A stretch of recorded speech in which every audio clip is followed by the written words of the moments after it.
Recently, I watched a video right here on YouTube, and I encourage you to go check it out, about a young, successful entrepreneur who lost $300,000 in a franchise opportunity that went bad.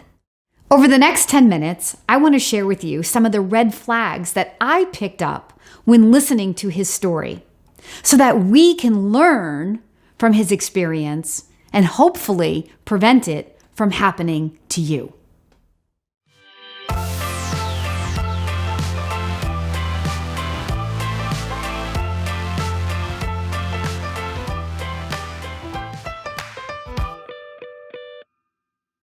So the first thing I noticed is that this young man was an entrepreneur. He was running a nightclub. He was a social guy. He was living it up at night. He was interacting with young people in a high energy environment. So where's the passion for a turnkey business model? The second thing I picked up on was that his dad had suggested to him to invest in a franchise. So I was wondering if this was really in his heart, if it was his passion to own a franchise business compared to the fun he was having being an entrepreneur. During the process, he took the franchise disclosure document to an attorney, and the attorney threw up all kinds of red flags, and he chose to disregard this advice. That's a huge red flag to me. I want to know what that attorney found. One of the questions I have is, how did he select the pita business? Simply because he liked the product? This is a huge mistake that I see many candidates making when trying to select what is the right business. Listen, widgets don't make you happy. Just because you love a product doesn't mean it's the right franchise investment for you. And throughout his story, I couldn't help but question if there really was any leadership in this process for him. He mentioned that even when he was struggling, the franchisor was still taking royalties. Now, to this point, I have to defend the franchisor, right? Because the plan works, but what franchisors don't know is, are you going to work the plan? So it sounds like he was working the plan, and it sounds like maybe the franchisor wasn't holding up their end of the bargain, but without knowing the full story, it's really hard to know if the franchisor was acting in their best interest or they were doing all they could to support him. But either way, in a franchisor can take royalties even when franchisees are struggling.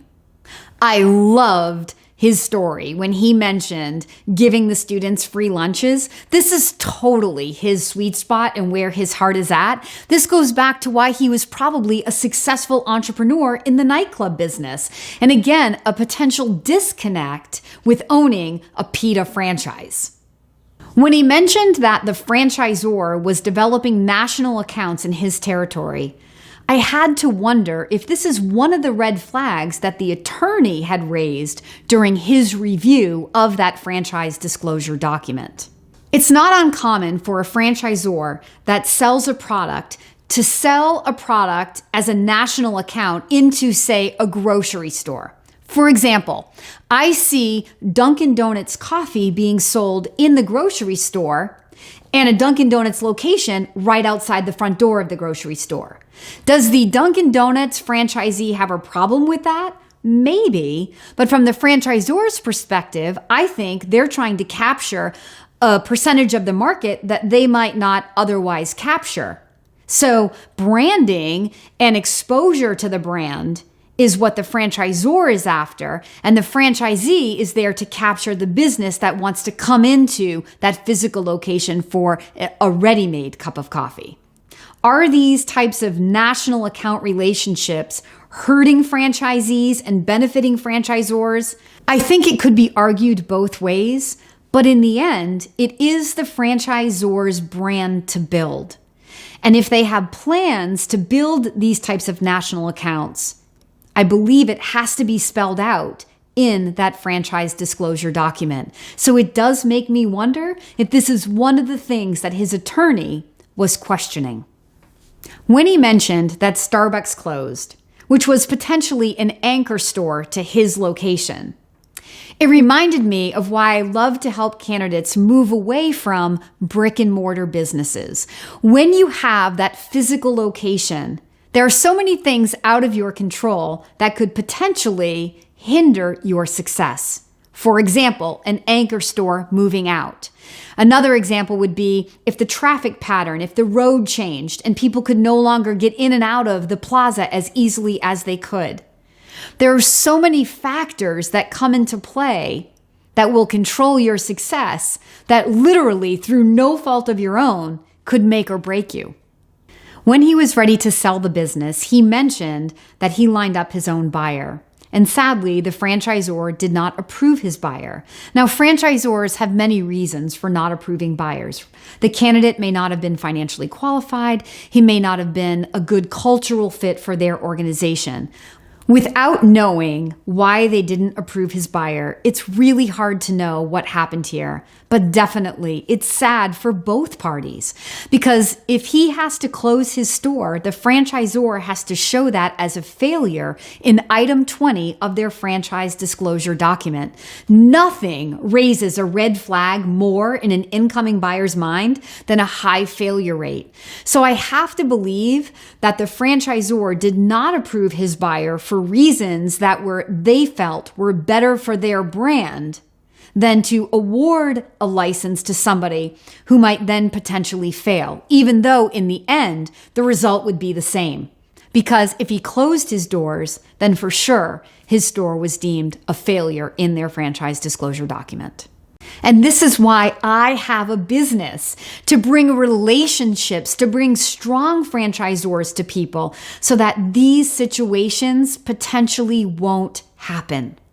One of the biggest mistakes I think he made is not taking seriously the unhappy validation that he heard when he started talking to the existing franchise owners. He mentions in the video that the owners that he spoke to were barely getting by.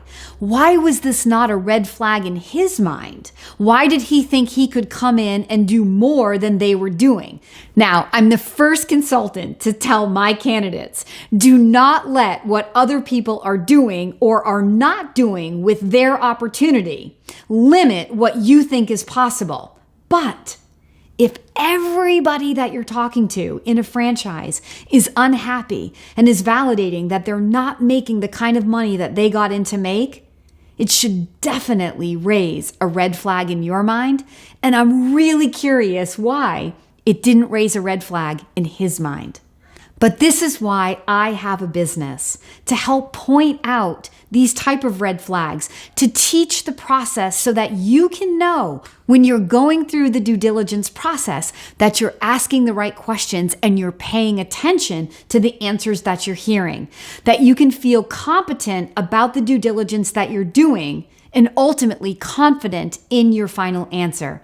Now, with all of the help that I can offer a candidate, I still can't guarantee that they too won't lose $300,000 in their franchise investment, because ultimately their success is on them. I can be the best guide in the world, providing the best franchises to them, but they have to show up and make something of it. But this story, I found it really interesting. And I wanted to bring it to light because I thought it could demonstrate some of the key areas that you as a candidate looking at a franchise should pay attention to and focus on. And hopefully we can all learn from what happened here and prevent it from happening again. In the end, I love this story because he wasn't blaming the franchisor. He wasn't bitter for the experience that he had. Fortunately, in his case, he was young enough to recover from the financial loss. You may not be that fortunate or that lucky, but that's why you need the Daily Coach. That's why I'm here, to help you, to bring these stories to light, to teach you, to educate you, to be a resource to you, so that at the end of your process, when you say yes to your franchise, you can feel competent and confident about the due diligence that you've done and feel excited about the opportunity that you're saying yes to. If now is your time, please leave a comment below or email the Daily Coach today.